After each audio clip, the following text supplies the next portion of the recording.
Hi guys, it's Kirsty. In today's video, I'm going to be talking about the roles of both unconditional self-acceptance and unconditional life acceptance in OCD recovery. But before I go into that, I would like to ask, please do subscribe by clicking on the subscribe button below in order to stay up to date with new videos as they're released.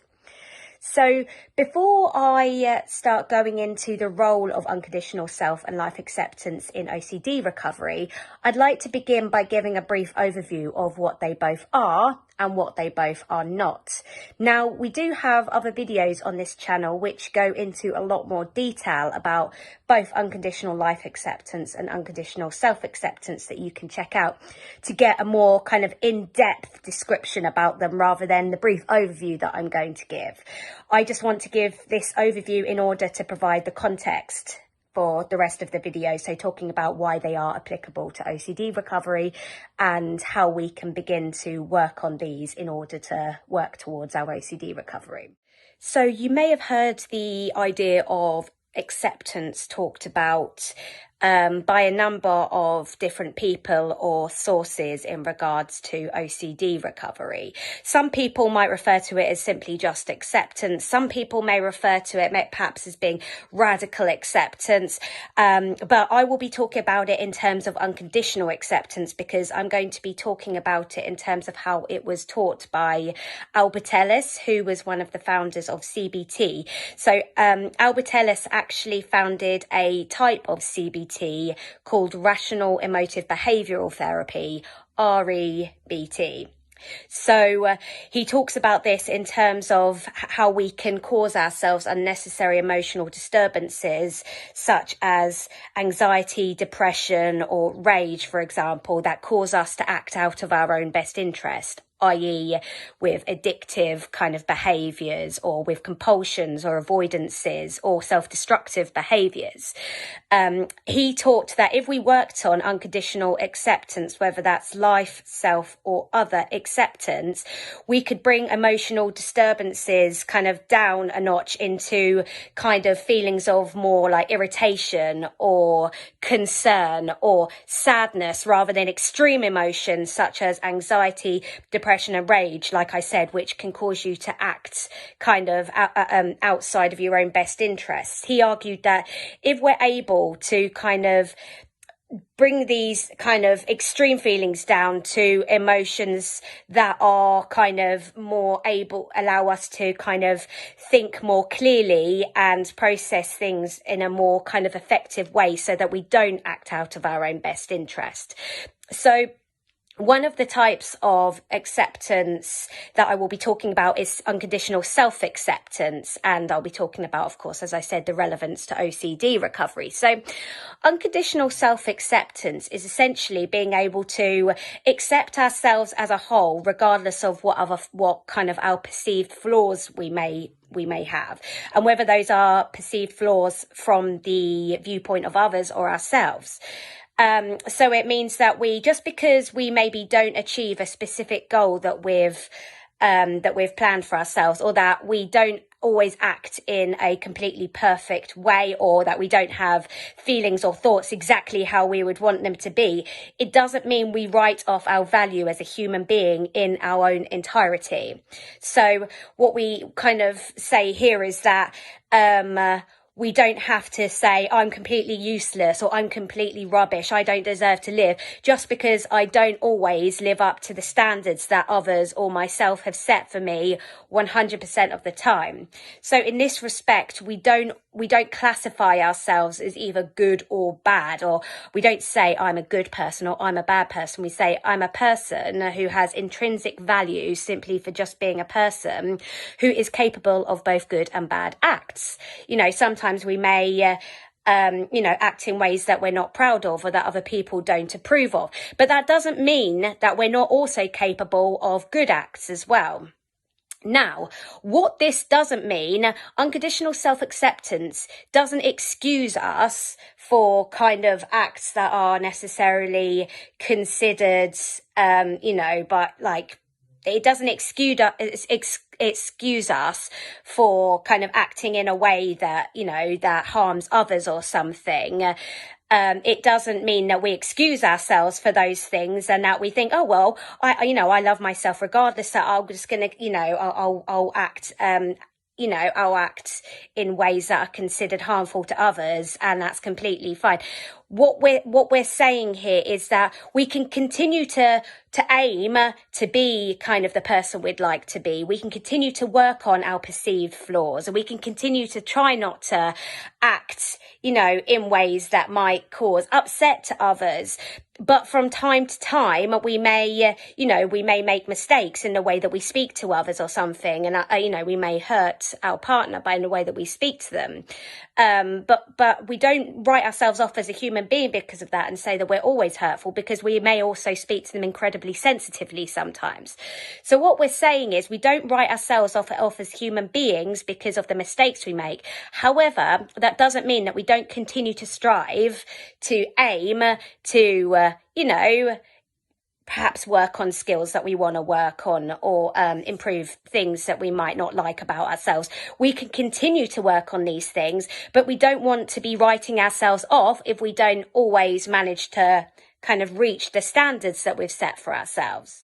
Now, unconditional self-acceptance is relevant in OCD recovery because there are a number of themes or kind of thoughts or ideas that we can latch onto in OCD that make us question ourselves as a person, and we'll go into we'll start behaving in compulsive ways to get certainty over whether or not kind of these feared scenarios are real, or this thing about ourselves that we're frightened of is real. Or we'll do, perform compulsions to make sure that we don't, act in a certain way.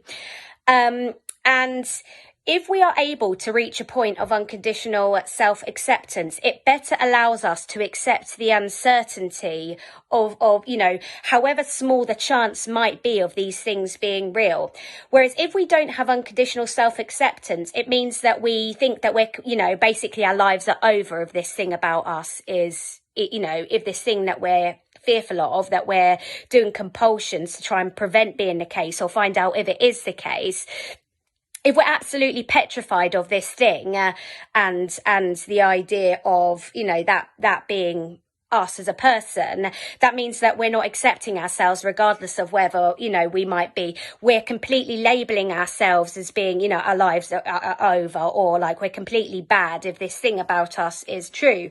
So for example, it might be in relationship OCD, you're having doubts about your relationship, but you have the belief that you think it's very wrong to stay in a relationship if you're not 100% sure, because maybe it's not fair on your partner. But unconditional self-acceptance allows you to, if you have this, you can take the risk thinking, okay, I don't want to break up with my partner actually, but I'm having these obsessions.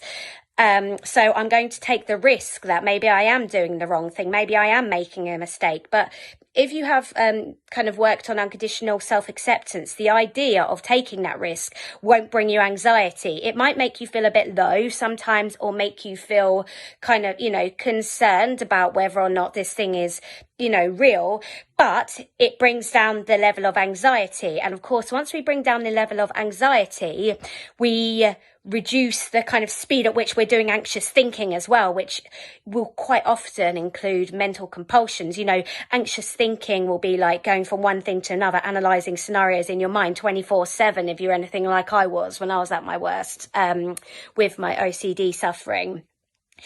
Bringing down the level of anxiety helps to slow down the thought process and give you a bit more choice over whether you want to go into, analysis paralysis about the feelings that you're having about your relationship, or whether you actually want to be checking your feelings about your partner 24/7. And the same can be applied for other themes. So, for example, harm OCD. Now, I do appreciate that what we're working on accepting ourselves for with certain kind of thoughts that we may latch onto with harm OCD may be a bit more extreme versus whether we're being completely living our authentic lives or being completely authentic in our relationships. So I'm talking about all types of harm, whether that's hit and run, or what if I lose control and do this to my dog or my partner or whatever. And still here we can, aim to live our lives as if it is, live our lives as though it is OCD. But of course, if we're doing that, we feel like we're taking a risk that what if we do this thing? And here, we want to kind of get to the point where I strongly don't want to do this thing. But if I did, there obviously is like maybe perhaps, if I was to lose control and do something, it means that maybe there's something not quite right in my mind. And in which case I can't control that anyway. It's not something I necessarily want to do. So again, you're not saying that you write yourself off 100% as a person. It could still be a moment of, where or complete mistake. People make mistakes, and it's kind of, you can look at building compassion for people who have, committed manslaughter or something, not something they meant to do.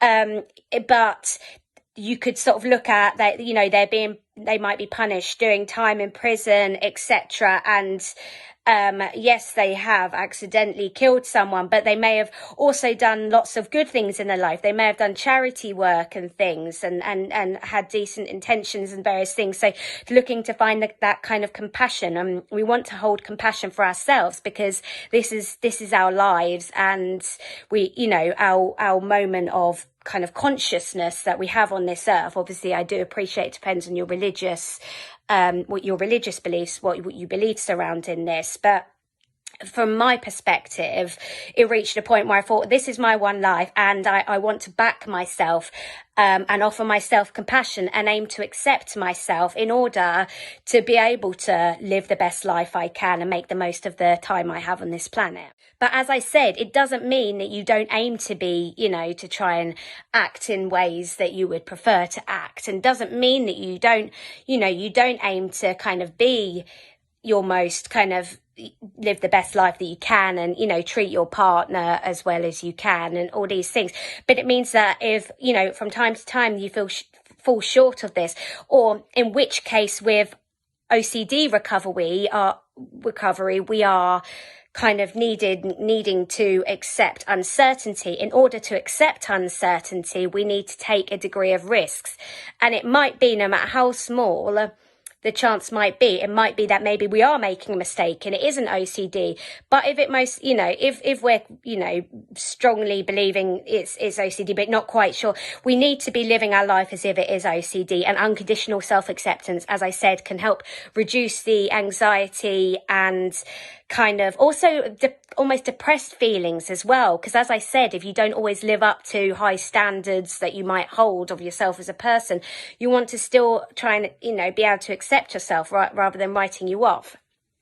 And just moving on to life acceptance in OCD recovery. So it's the same principles here. What we're aiming to do is, in terms of our life circumstances, we want to aim to improve them if we can. We want to try and look after the things that we have in life, the people we have in life. But it's kind of reaching the point where when we work on unconditional life acceptance, where we strongly don't want certain things to happen to us in life, but if they do, it wouldn't be as awful as we truly thought it would. And one of the things that helps with unconditional life acceptance is looking at the life conditions that other people who maybe are less fortunate than us can live with, and how they cope with it. And the fact that other people can cope with it means that you most certainly can cope with it. It doesn't mean that it's remotely pleasant for you to cope with certain life circumstances. So in terms of OCD themes, I might be talking about you might have fears of, you might have compulsions where you're kind of checking locks or something because you're terrified of somebody coming in and stealing, things from your house, or checking things because you don't want the house to burn down. Or it might be that, you're suffering with health obsessions, where I've certainly been there. And you're doing compulsions that are holding you back in life. But if you're able to reach the point of unconditional life acceptance where you truly believe that even though you strongly don't want things to, certain things to happen, you don't want to have certain illnesses, strongly don't want to, it make things very difficult, it wouldn't make it too difficult for you to survive. And you can see that by, as I said, looking at some of the conditions which other people live with. Gratitude is a real, is something that really, really helps us with unconditional life acceptance, because one of the things that we may struggle with in sort of unconditional life acceptance is the acceptance of having OCD itself. And unconditional self-acceptance comes in here as well, because we may get frustrated with ourselves for, doing compulsions and not necessarily functioning at the level of some people, how they seem to function. And it can cause us to, feel really down or really anxious about OCD itself, or to feel like almost raging with anger. And if you're able to unconditionally accept yourself and your life with your OCD, it can remove some of those layers of kind of things that might hold you back from working, focusing on doing the productive things that can help you on your OCD recovery. So these, unconditional self and life acceptance are applicable with working on overall acceptance of having OCD itself and all the symptoms that come with it, and the ways that it can make us or cause us to behave often. So to summarize there, unconditional self-acceptance means that, regardless of what mistakes we may be making, accepting ourselves as fallible human beings, as all human beings are, or as capable of making mistakes, accepting that sometimes we may make mistakes, but we strive to do our best. We continue to, we want to be the kind of friends that we want to, that we aim to be. We want to try and be the kind of person that we'd like to be. We strive towards that. But if from time to time we slip up and we make mistakes, we don't write ourselves off as a human being and say that I'm completely bad, I'm useless, I'm worthless because of this. And as I said, this applies to OCD recovery, because if we are able to unconditionally accept ourselves and, our ability to make mistakes sometimes, as all human beings do, we can better accept the uncertainty of the thing that we're afraid of and continue to live our lives as if it is OCD, doing our exposure therapy, working on our beliefs, not avoiding, and if we're able to unconditionally accept ourselves, then we'll be also able to refrain from doing reducing the amount of mental compulsions that we'll be doing, because we would have brought our anxiety levels down, so we would be slowing down the anxious thinking, and therefore being able to have a bit more control over where our mind goes and whether we're doing mental compulsions such as ruminating and mental checking. And the same applies for the unconditional life acceptance. So we are, seeing and truly believing with that our, even if we were ending up with unfavourable circumstances in life that we might be fearing, we could still cope and we could still find things to be grateful for each day. And when you truly believe that, again, you can work on sort of reducing the compulsions, whether that's mental or physical. But as with unconditional self-acceptance, it doesn't mean that you don't strive to improve your circumstances, and that, you don't aim to kind of have the things that you would want to have in life and look after your body or whatever that might be. It just means that you are better able to, once again, accept the uncertainty, which helps us to refrain from doing compulsions.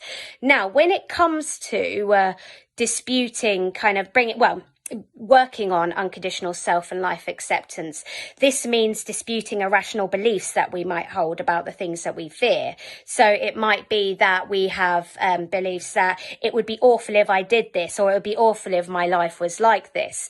Now, I'm not going to go into that in too much detail, because we have a lot of videos on this channel about disputing beliefs. So Nick has done videos kind of summing up life and self-acceptance and kind of the overall kind of general beliefs that we might be holding about these things, as discussed by Albert Ellis in his book, How to Stubbornly Refuse to Make Yourself Miserable About Anything, Yes, Anything. And there are videos, as I said, going into kind of more in-depth kind of explanations and with examples about unconditional self-acceptance, and then separate videos about unconditional life acceptance. There are also videos about disputing irrational beliefs. So I strongly recommend, checking out those videos as well, to kind of start looking at how you can identify the beliefs that you might be holding around the things that you're fearing, in order to kind of work on this the idea of unconditional self and life acceptance.